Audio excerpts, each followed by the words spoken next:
En Inde, cette fois, les actes et discours violents contre les musulmans se multiplient. Le nord de Delhi, comme de nombreux États du pays, ont été le théâtre de violences contre cette minorité à l'occasion de fêtes hindoues. Le Premier ministre Narendra Modi reste silencieux. Le parti au pouvoir, le BJP, nie le phénomène. Bonsoir Slimane. Bonsoir. Notre éditorialiste Slimane Zeguidour. Alors l'opposante Sonia Gandhi est sortie, elle, du silence en revanche, présidente du parti du Congrès. Elle dénonce un virus de la haine contre les musulmans.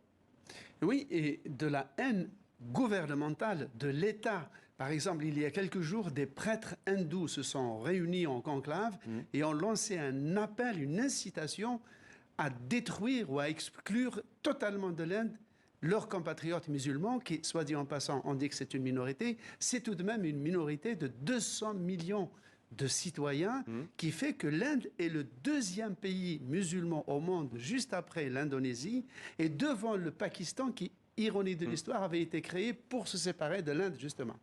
Eh bien, cette idéologie, Modi, le Premier ministre, est portée par une idéologie qui est connue, qui est documentée, qui s'appelle l'Hindutva.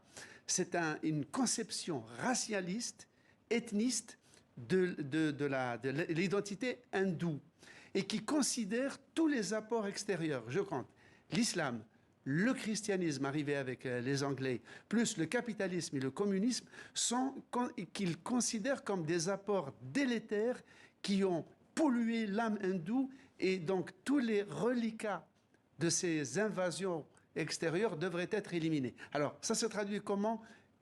Quotidiennement. Par exemple, l'interdiction dans beaucoup d'États pour toutes les filles voilées d'aller à l'école. La diabolisation des bouchers musulmans qu'on appelle tueurs de vaches. Des discriminations dans la fonction publique, dans l'enseignement, dans l'art, pratiquement dans tous les domaines. Et l'Inde reste quand même un État laïque.